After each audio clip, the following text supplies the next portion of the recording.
Any questions from the floor?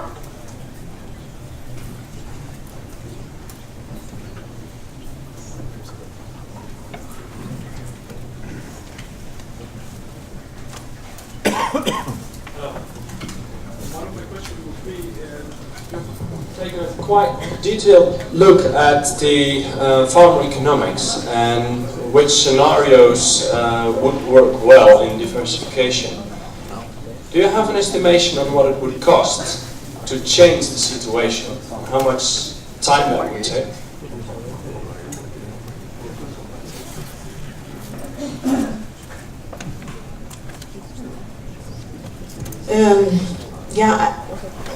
No, I cannot.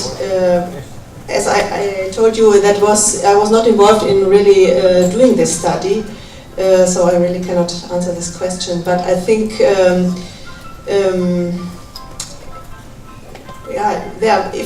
if you work on several factors, the price, of course, is one factor. We heard that several times also in the morning. So price is the best fertilizer. And diversify the income situation of the farms, and that is also something we are working from ICCO with a project we are starting now in Côte d'Ivoire. I think these are some important factors where you can change the situation. But of course, this should be done, all together within. Those different actors which are supporting the cocoa sector in Côte d'Ivoire. Just want to add, there is indeed a need for more research. I have seen a paper, I think it was from Solidaridad, where they calculated in West Africa that farmers could make much more money on Helvea trees and palm oil than in cocoa. But for palm oil you need the factory nearby, and for Helvea you need a system how to collect it. Plus you need a transfer of knowledge to the farmers. And I have never seen a calculation what this will cost. Farmers should get a training in good agricultural practices which opens up the possibility to diversify, so not concentrated on cocoa alone. So that they can choose. My colleague who did a field research in Nicaragua in spring this year, he found out that their farmers diversified from coffee into cocoa, just to get two options, because world market prices, normally they don't move the same direction.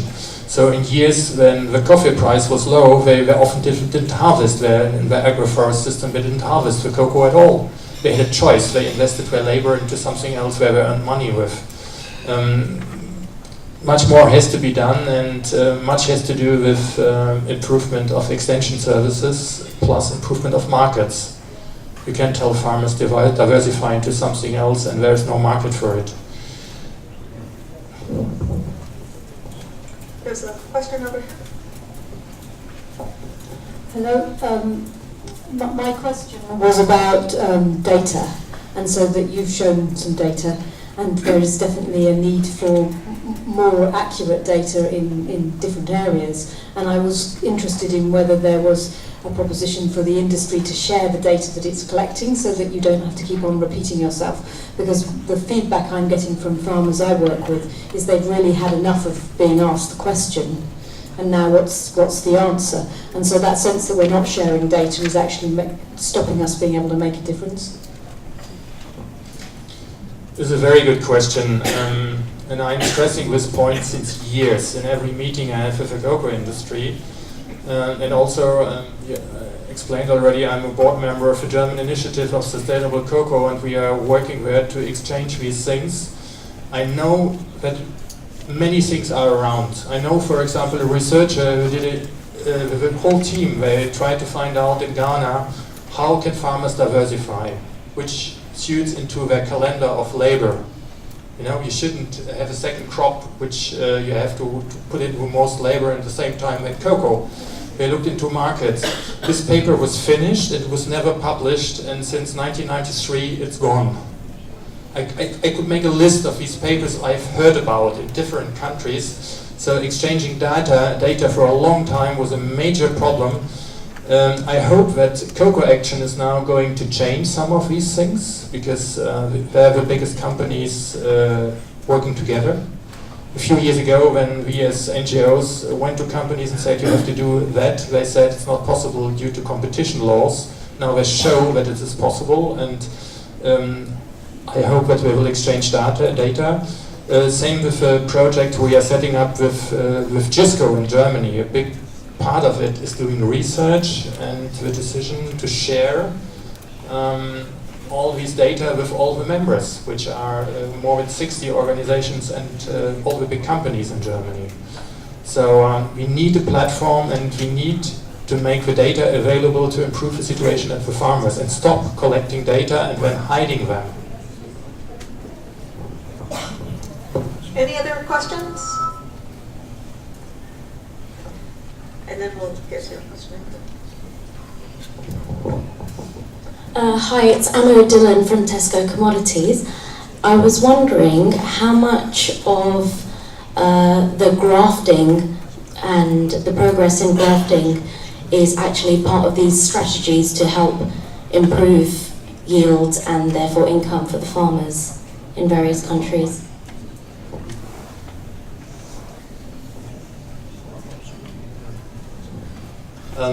I don't know.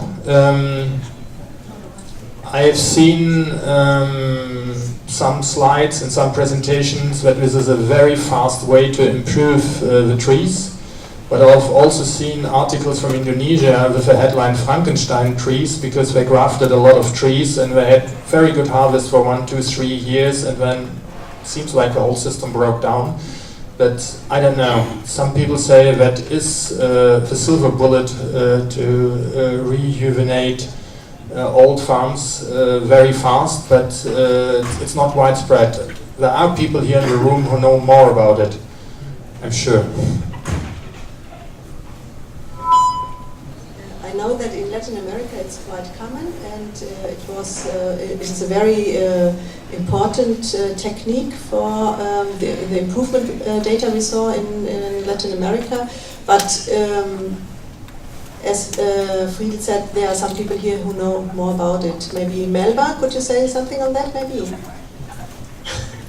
Expert from Nicaragua on cocoa and grafting. Buenas tardes, yo les hablaré en español. En el lado de Centroamérica, el injerto es un método que se está ampliando el uso principalmente para garantizar el tema de la intercompatibilidad dentro del diseño de plantación, que te permite realmente tener plantaciones productivas. Porque allá sí tenemos distintas variedades trinitarias que no son intercompatibles, o sea que no se puede cruzar una planta con otra, y esto sí genera bastantes problemas. Entonces ahí el injerto funciona. Sin embargo, también hay grupos indígenas que creen que esto es una técnica antinatural y lógicamente lo ven como un Frankenstein, pero sí es un método rápido de mejorar productividad si se hace bien. We have a question over here.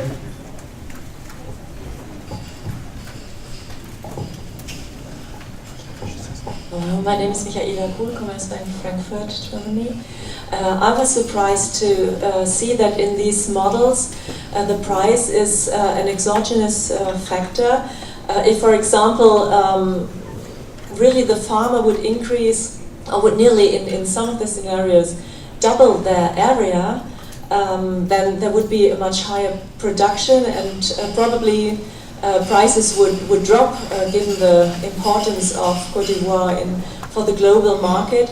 That would not be felt by the producer in the current season, but probably in the next season when the fixed price would be lower.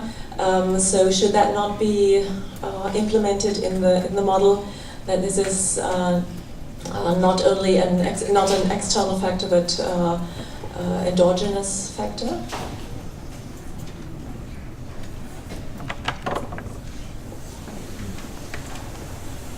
I understood that you are afraid if yields go up too fast, prices will go down, or what was the question? Sorry. Yes, if I understood correctly, then to meet the needs, some of the farmers would want to double their area. If they would do so, then in the next season, I think the price would be much lower. So it's not really growth.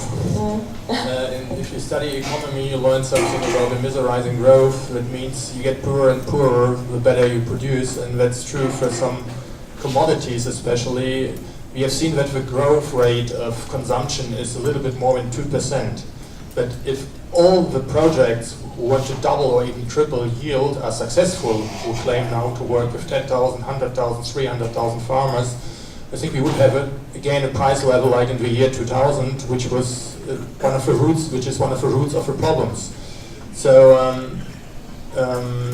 increasing yields has to be coupled with diversification. In an ideal world, a farmer who has 2 hectares of cocoa, in West Africa, you would produce a ton of cocoa in the future on 1 hectare and use the other hectare to do something else. But this is the ideal world, and you need a market for something else, and you need the extension services, plus you need the seedlings, so that on half of the area he can produce the double amount of cocoa he does before. So this is the holistic approach you need. If everybody goes for productivity, we will just repeat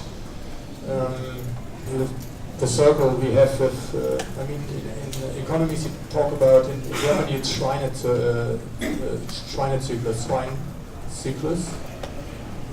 Yeah, I think it's international. So price go up. After a few years, you have an overproduction, and when it goes down, this term is much longer with cocoa trees than with German swine, because they need a couple of years to come into production. But to avoid that, you need to talk about diversification.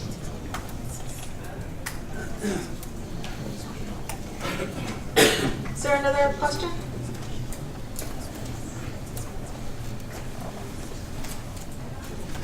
Did you have a question?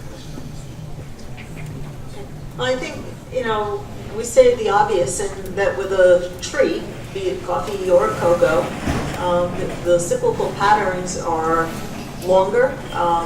The lag factor creates issues because by the time you have the rev up in production, the market price is already passed, and most producers won't benefit from it. And that's the sad and unfortunate reality of the market.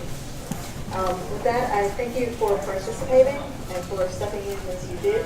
And we're going to move quickly on to our next session, which is the business opportunities in cocoa processing, and then following